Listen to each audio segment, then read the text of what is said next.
Kamusta po kayo? Ako po si Cesar Selection. At medyo kinakabahan po ako ngayon kasi ngayon lang ulit ako nakaharap sa ganito. Kaya ma-appreciate po kayo kung papalakpakan nyo ako na may konting sigawan na din. At lalo na, pati tablingan na din kung kaya nyo. Salamat po. At alam niyo po tayong mga Pilipino, kilala tayo sa pagiging palaban at matapang. At kahit anong pagsubok pa yan, kaya natin. Kahit ilang super typhoons pa yan, kahit ilang lindol pa yan, kahit ilang vulkan pa yan, kaya natin yan. Katulad na lang din ng pandemic na to that are facing right now. Kaya natin yan.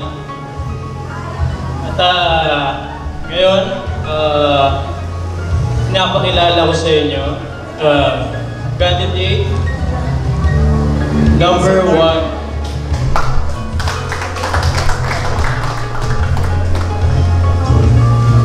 Good evening.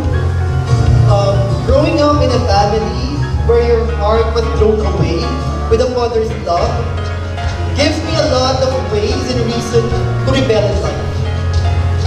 More than a year ago, there was a young boy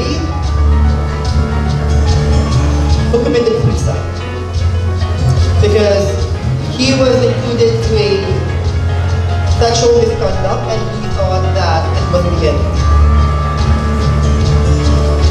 Little did he know that this would be a life-changing event of his life. He started living with no fear. He started living and total revamp from his old self. And through the help of his support group, this young boy completely metamorphosed from feeling defeated, alone, and started human being to a stronger and courageous man. Let me introduce you to this one. That one who fought for his life battle is me. But I'm not just a man fighting with all this beauty, glamour, title, or crown. Moreover, I am a man who is willing to share my fate and a man wrestling to make my life even better. This pandemic has really hit us and even our mental health. And it is our duty and responsibility as the highest stakeholder of this earth to be a light to someone's darkness, air to someone who cannot breathe, and most of all, hope to those people who feel uncertain. Your time is up, candidate number 1. Again, this is Kristen Rodriguez, a proud ambassador of mental health. Candidate number 1, Mr. Christian Joseph. 2, Mr. Lawrence Alvin Donato.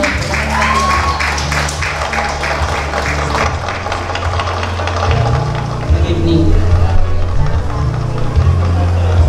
As we engage ourselves in a new normal caused by the spread of novel coronavirus, we've taught ourselves on how to survive and uptake ourselves from its dreadful impact.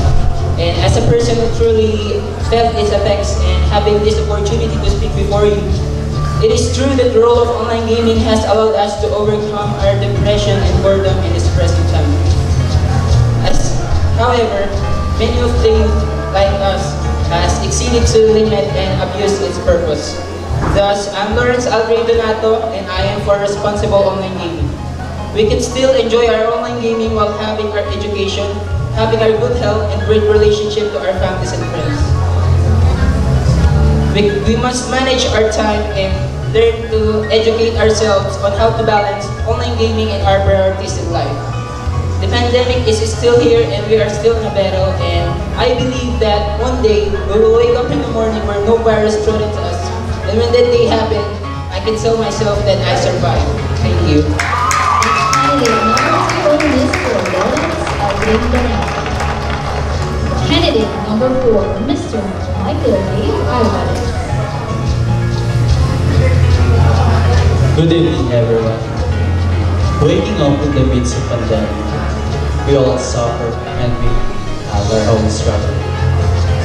But this pandemic taught us many ways to live. to move forward and not to be stopped with this virus. This Mr. and Miss Mayflower serves as a hope and aspiration to the youth to be a voice together. When we hit the ground, we can all stand up because it is who we are. And I just wanted to leave this message that the fool build bridges while the wise build fires. And together we can act and heal as one. Thank you. The candidate number 4, Mr. Michael Lee. Our fourth candidate number 8, Mr. John Paulo Valente. Well, good evening, everyone. My advocacy is not only to spread awareness, but also to initiate a homeless outreach program for people sleeping outside or in area that is not meant for human habitation. So alam naman natin na ang pinaka-iniiwasan natin ngayong pandemic is yung lumabas. Or kung lalabas man tayo is sinusunod natin yung safety protocols, which is yung pagsusuot ng face mask and face shield. So paano pa kaya yung mga taong nasa bangketa, natutulog, or nasa lansangan? So, do you think they're in the right mind na magsuot pa ng face mask or face shield every day? Kung yung araw-araw naman na buhay nila ay 50-50 na yung 50-50 na sila or iniisip nila kung paano sila magsusurvive. That's why I want to create this outreach program so that we can provide not only shelter, we can provide food or other essentials na kailangan nila na hindi nila kayang i-provide for themselves pati sa kanilang family. And I know na kahit gaano kahirap itong pandemya na pinagdadaanan natin, ang bawat isa sa atin, ay meron pa ding mga taong willing tumulong sa kanila, kagaya ko. Salamat po. Candidate number 8, Mr. John Paulo. Candidate number 9, Mr. Luis Manuel Salud. Good evening. We all experience how COVID-19 changed our normal life. Financially and mentally, of course, are the two main factors. What can a 16-year-old boy can do like me in these midst of pandemic? It's really hard to start. We, youth, became more focused on social media. So I took that as an opportunity, as an instrument for more responsible usage. Posting positivity awareness for everyone to keep safe and healthy. That each and everyone must not just sit down, but do something. Using my social media as a platform to encourage my fellow youth, for exercise to us, to be healthier, to be creative and more productive while staying at home. Planting vegetable or source of food. Online business that can help our financial first range. We all know that social media is a huge effect of us. Your time is up, and And I'm having Thank you, candidate number 9, Mr. Luis Manuel Salud. Candidate number 12, Mr. Mike Felipe. Good evening. My advocacy is about family planning during COVID-19. As we all know, a lot of people is suffering. Not really suffering, but facing a lot of challenges during COVID-19. Marami pong tao ang nangailangan at nakingi ng tulong sa gobyerno para magkaroon ng pagkain at tirahan. As per Honorable Mayor's post recently regarding World Population Day, 7.9 billion na po ang tao all over the world. 111 million po doon ay ang populasyon sa ating bansa. Bilang isang pinalad na makasali dito sa pageant na to, I'm really thankful to have you all to hear me out and advocate you all about the importance of family planning, most especially most especially during these difficult times of pandemic. At times po kasi, it saddens me hearing na parang biniblame nila sa gobyerno kapag nahihirapan sila sa kanilang buhay. Parang natatanong ko po sa sarili ko na, bakit? Bakit? Eh hindi naman po yung gobyerno yung gumawa ng anak nila, di po ba? Parang naisip ko po na it somehow should really give attention to. Your time is up, candidate number 12. Thank you. Candidate number 12, Mr. Mike Felipe. Next candidate, candidate number 13, Mr. Raymar Nelis. Good evening, everyone. Binago ng pandemya ang ating harap. Ang paraan at sistema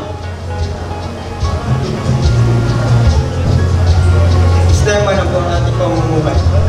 Hindi lamang ito para or pangamba sa bawat tao, kundi naging rason din ito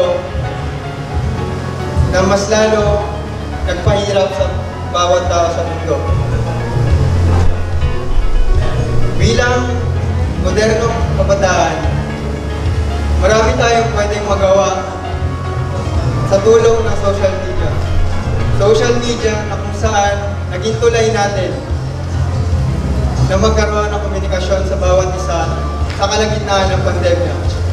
At bilang membro ng Boy Scout of the Philippines, isa na rin ang paikilahok sa mga community service at sa mga seminaryo.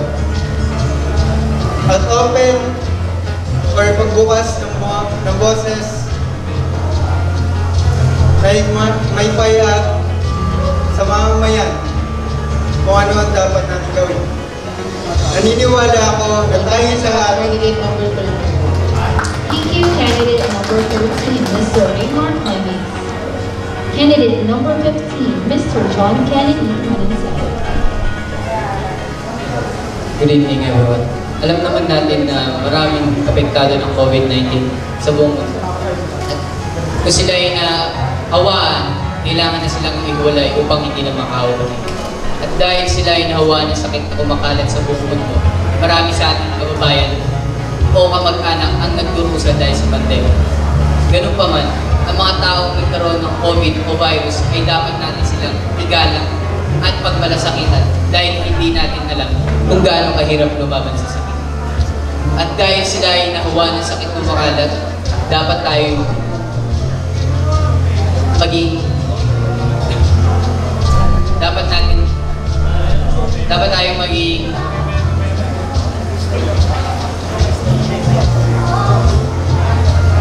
huwag tayo magsawalang bahala at igalang natin ang pangkarapatan tao ng bawat isa upang hindi sila panghinaan ng loob. Kung sila ay gumaling man, dapat natin sila igalang at huwag natin sila ipahiya sa anumang uri, lalong-lalo na sa social media. At lagi natin tandaan na pahalagaan natin ang buhay na pinagkaloob sa atin ng Panginoon at magmahalan at magmalasakitan tayo upang masumpo natin ang pandemya kumakalat. Your time is up, candidate number. Maraming salamat. Thank you, candidate number 15, John Kennedy Mananzala. Next candidate is candidate number 19, Mr. Jermar Picon. Good evening, everyone. COVID-19 pandemic. Isang virus na tuminsala sa ating bansa. At dahil sa virus na ito, madaming pamilya ang nasira. At higit sa lahat, madami ding tao na mayabang.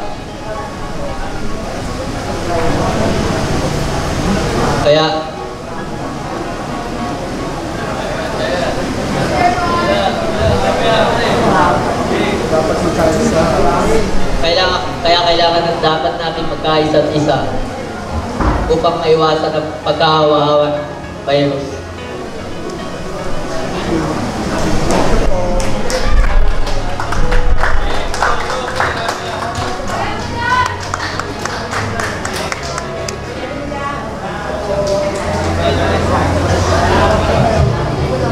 Your time is up, candidate number. Thank you, candidate number 19, Mr. Jermar Picon. Next candidate is candidate number 20, Mr. Jedich Gam. It was March 2020 when the lockdown was started. Fear that was I felt, but fear became sadness. Sadness to see my mom who lost her job during the pandemic. I can see through her eyes how worried she is on how to survive every day. Our family, the one of the families who was affected, and worse, was our loved one struggling every single day. This deadly health almost spread power of volunteerism. Let us volunteer to the organization connects to the people who wants to live healthy and in health. It might be a small effort, but as our action, be a reminder to everyone that amidst pandemic, compassion, faith in humanity, and spirit of volunteerism will always win. Pandemic teaches us how to value our health, humanity, and as a community. Coronavirus gives the lives of many, destroy our resources, and change the lives that we have. God gave this problem for us to remain strong and to keep our faith positive. Remember, life is difficult, but through faith in God, we can achieve our victory. Thank you. Uy! Huwag kayong maingay, gabi na. Next candidate, candidate number 22, Mr. Kenny Chan. Sa pinagpalang gabi ko, pandemya. Tatlong pantig pero binago ang epekto sa ating mundo. Alam ko maraming nawalang negosyo, nagsaradong kumpanya at maraming nagugutom. Isa na nga po ako doon sa nawalan ng trabaho at inaasahan ng pamilya ko. Pero patuloy lang ang laban. Alam ko mahirap mag-umpisa muli. At alam ko rin po marami ang sumailalim sa atin sa matinding depresyon itong mga nagdaang buwan at taon. Pero tuloy lang ang laban. Tulad ng Mr. and Miss Mayflower 2021, kahit anong mangyari, tuloy lang po ang laban. Dahil naniniwala po ako na ang titulo ay hindi lamang po nakikita sa magandang mukha o gwapo. Wala rin sa figurang o magandang katawan, kundi nasa pusong tapat na pwedeng hangaan ng bayan ng Taytay. Muli, ako si Kenny Chan at nire-representa ang bayan ng Tanan. Yun lang po. Thank you so much, candidate number 22, Mr. Kenny Chan. Last but not the least, candidate number 23, Mr. Steve Kunda. Magandang gabi sa inyong lahat. Ang aking advokasya ay para sa mga kabataan na naliligaw ng landas sa gitna ng pandemya. Alam naman natin lahat na maraming kabataan ang nalulong sa bisyo. Ngunit hindi ibig sabihin nito ay hindi na sila mabibigyan ng magandang buhay at karapatang bataan. Kung ako man ay mabibigyan ng pagkakataong makamit ang titulo ngayong araw na ito, ang aking pagkapanalo ay hindi lamang para sa akin, kundi para sa mga kabataan na naliligaw ng landas sa gitna ng pandemya. At nais kong pagtuunan ng pansin ang mga kabataan na nawawalan ng pagyakap at tiwala sa sarili. At papatunayan sa inyo lahat na hindi lamang kakayahan ng aking itsura ang pagtulong sa mga kabataan. At ako'y patuloy na susuporta sa mga pagsulong ng programa para sa mga kabataan. At ipapakita ulit sa inyong lahat, hindi lang sa buong Rizal, kundi sa buong mundo, ang tunay na puso ng isang Mr. Mayflower. Muli, maraming salamat. Candidate number 23, Mr. Steve Kunda. And there are our top 12 for Mr. Mayflower.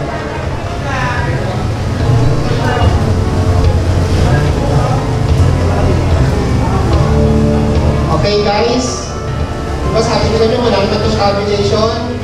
Pinit na kayo kanina para habang nagsasalita kayo. Ito, chinecheck na lang natin para alam nila lahat. Hindi lang ako yung nakakaalam. Alam nyo naman siya.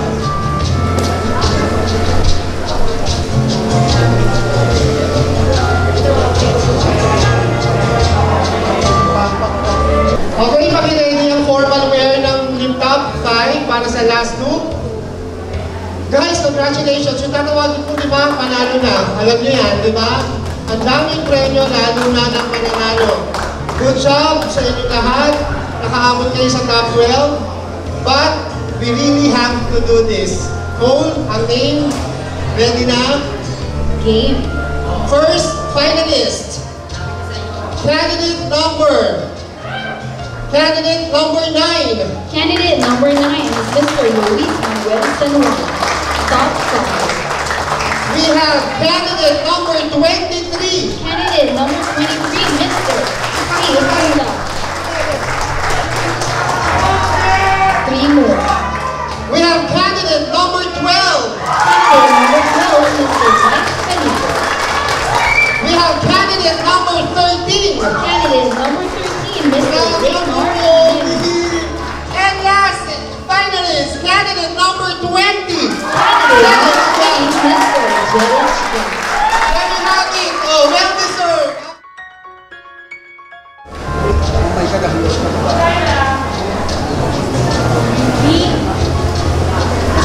Being part of Mr. and Miss Mayflower is a golden dream for me. More than its glamour, it presents a great responsibility of being an ambassador of true beauty with a purpose in the entire community.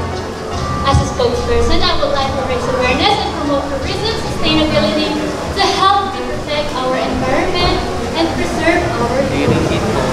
Amidst all the calamities and global health issues, I would like you to create a blessed and beautiful living. Thank you, candidate number 1, Ms. Jaila Luis de Guzman. Next, candidate number 6, Cherise Andres. My advocacy is to support youth mental health. First, mental health is just as important as physical health. If this is taboo in every household, including ours, if this is happy, always avoid it to be talked about. Filipinos mostly discriminate and recognize mental illness as an insanity or a sign of weakness, which is definitely not. Third, with the young generation who are bound to be healthier adults, how can we handle bigger problems in the future if we can deal with our own? Now, it's time to stop the stigma. I'm hoping that we respect each person's feelings and emotions. Let's be more open and understanding. And this should be start with the basic units of our society, our family. Thank you. Thank you, candidate number 6, Ms. Cherise, and candidate number 7, Ms. Rose Camille Opinion. As a young advocate, I am passionate about making our world a better place to live in for individuals.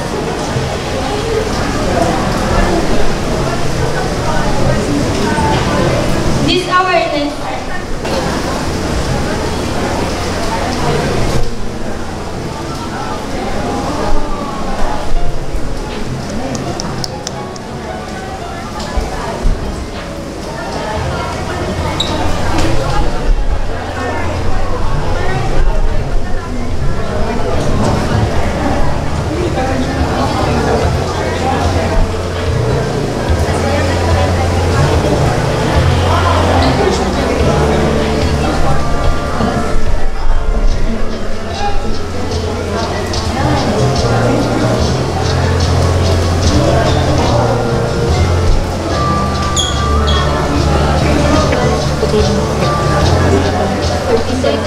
protect mental health. This program is to raise awareness about the importance of mental health.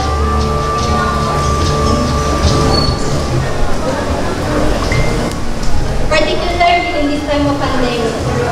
Your time is up, candidate number 7. Thank you, candidate number 7, Ms. Rose Camille Opinion. Candidate number 8, Ms. Ria Jillian Sasay. False information. During times of uncertainty, just like today's pandemic, we should all be informed correctly to keep us safe and healthy. Let us all be aware to spread of fake news and misinformation and help in reducing such risk to the population. It should be instilled that every one of us that access to right, honest, and truthful information is our right to the proper health care. Therefore, we must advocate to spread the false information that could harm any fellow countrymen whose lives depend on the proper dissemination of the right information. Thank you. Thank you, candidate number 8, Ms. Ria Jillian Sasay. Candidate number 19, Ms. Maria Criselda Sayed Milo. I play a big role in the organization of Aksyon ng Kabataan, wherein I reach out to people people, and I offer my hands to them. And what I will do to be able to reach more people is that I promise myself to do big and to do more in the distribution of relief goods to different places in the entire Rizal. And I will also use this platform to foster generosity and encourage more people to help each other out, especially like in this time, so that no one in this country will feel less fortunate and feel the hunger that the society feeds them. And that will be all. Thank you. Thank you, candidate number 19, Ms. Maria Criselda Cervel. Candidate number 13, Ms. Jenna Maika Arawi. I believe joining pageant does not end on winning the crown. Being a beauty queen means influencing people that surround you with positive attitudes towards difficult situations, just like what we are facing today. My advocacy during this time of pandemic is to serve the most vulnerable people by giving them an effort on how I can possibly make them feel that during this tough time they had someone they can lean on. As a beauty queen, I want my advocacy to be an eye-opener to people. I want them to see the good in helping. Simple act of kindness can make a difference. I believe homelessness needs not to be neglected because like us, they are part of society. Again, I am Jenna Maika. Thank you, candidate number 13, Ms. Jenna Maika. Candidate number 14, Ms. Mariel Angela Aline. Good evening. As a youth that has participated in being the Wonder Woman of Rizal and the RAFRF Gracious Giver, part of my advocacy is to give voice to the voiceless and to encourage each and every one of you to open your minds and hearts in helping our fellows, especially amidst the pandemic. The need for blood donation has advanced for our fellow Filipino people battling various illnesses. Blood donations are a necessity ever since the beginning of medical history, and its need has risen a glorious amount ever since the COVID-19 pandemic. Blood donations do not just help other people, but ourselves as well. We are taught to take better care of ourselves by cleansing ourselves for a fresh new batch of blood circulating our bodies. For me, if you are someone who donates blood or intends to donate blood, I think you're a secret hero. Blood is a symbolism for life, so the factor of blood donation is that we extend our gift of life to those in near their end. Once again, my fellow secret heroes, let us always remember to be godly, patriotic, and human. Thank you so much. Candidate number 14, Ms. Mariel Angela Aline. Candidate number 15, Ms. Isabel De La Torre. It has been more than a year since the pandemic came into the city. COVID-19 has definitely exposed our societies, our vulnerability, the extent of poverty, and all of our problems and challenges. Speaking from the heart of a student who has had the privilege of receiving a good education, my advocacy is to help all children have access to a safe, inclusive, and quality education. It is heartbreaking to see that many children need to stop their education because they do not have access to this privilege which we have already too. I believe that every child deserves a brighter future and amazing opportunities that will allow us to see the genuine smile on their faces that has taken away from them. Amidst the uncertainties of the future, we should embrace this brave new world with faith, courage, and a brave heart. Let us use this obstacle as a motivation to find a greater purpose, to fuel the fire in our hearts, and to fight for our dreams.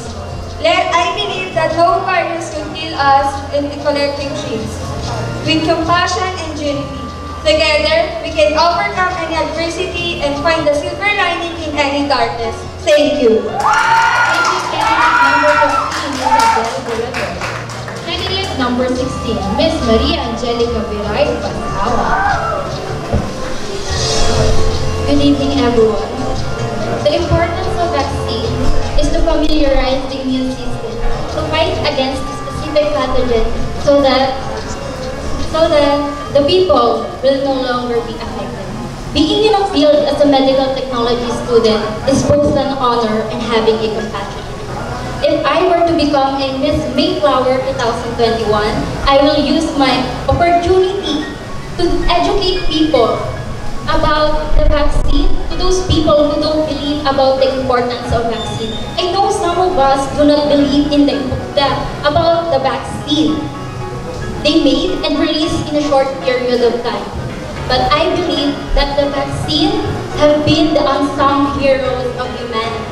In the midst of pandemic, vaccine will help us return and recover the best new normal we pray for. I am Maria Angelica Biraibas Awan, your Miss Mayflower candidate number 16. Thank you. Candidate number 16, Miss Maria Angelica Biraibas Awan. Candidate number 17, Miss A. Stephanie Francisco.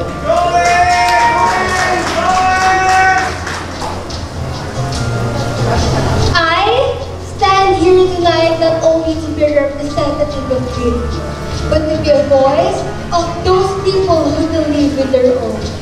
For the woman who woke up every day in the face of their pastors, the villagers, massacres, racism with their own differences, and those lives that affected by the COVID pandemic. A lot of years of people witnessed devastation and massacres, although political and racial differences. My question for you tonight, is it all worth it? Is all the blood has been shed? The family that sorrows apart, is it worth it? We cannot change the past, but we can create the future that we dream of. And this is the thing that I will continue if I become the next Miss Mayflower. I will be the voice of all the youth that's suffering at this point of trying times. And I will be the hope and unity. Always remember, if we will join together, we can survive and win on this pandemic. And we can rise from the ashes that pandemic left behind. So let's avoid negativity and let's put some action. Together, we can be all victorious. Again, I'm A. Stephanie Francisco saying, we must work hand in hand and make this world not just a better place, but the best place to live in. Thank you, candidate number 17, Palabasin mo na yung baklang yan. Palabasin mo yung baklang yan. Palabasin nyo! Palabasin nyo. Kanina pa ako sa Candidate number 21, Miss Janica Nicole Tale. Good evening, everyone. COVID-19 has caused a worldwide pandemic affecting all countries around the world. This pandemic disrupted our way of life, and we're now living in it as our new normal. We all know that our healthcare system in our country is poor, and it's sad because our nurses and doctors are overworked and underpaid, and because of that, we're now having shortage in medical staff. Not just medical staff, but also facilities due to high number of cases in our country. Getting vaccinated is the best way to protect yourself, your loved ones, and to reduce the spread of coronavirus in our community. COVID-19 vaccines offers a safe and reliable path to immunity against both the older strains of coronavirus and against the emerging strains, especially the new Delta variant. The main goal of my advocacy is to give awareness for all the people who has lack of information about this pandemic and the actions that we plan to lessen the increased rate of positive patients in the Philippines by getting vaccinated. And that's all. Thank you. Thank you, candidate number 21, Miss Janica Nicole Tale. Our last candidate, candidate number 22, Miss Laura Sofia Fernandez. The hospitals, for those who lost someone, and the only natural defense is to hide in our homes, close schools, shutter most businesses, wash your hands and wear face masks. The way we live our daily life is not the way we lived more than a year ago. I am aware of everything that has been taken away from us due to this situation. Be it birthdays, travels, weddings, and sadly, we cannot do anything about it. But we are not powerless. On the contrary, it is all of us together that can make this world a better place. If each of us respects the measures imposed by the authorities, the situation will get better and it will pass much faster than expected. Life is a lesson. We learn every day and we will continue learning every day. Remember that the best life lesson is learned during hard times. And this pandemic is the hardest time for us, for others, and for the world. There's no easy way out. No magic cure. But there are ways. And the best way is God. Our only hope and Savior. God can give us what this world cannot. So strengthen our faith in Him. Repent. Pray. Thank you.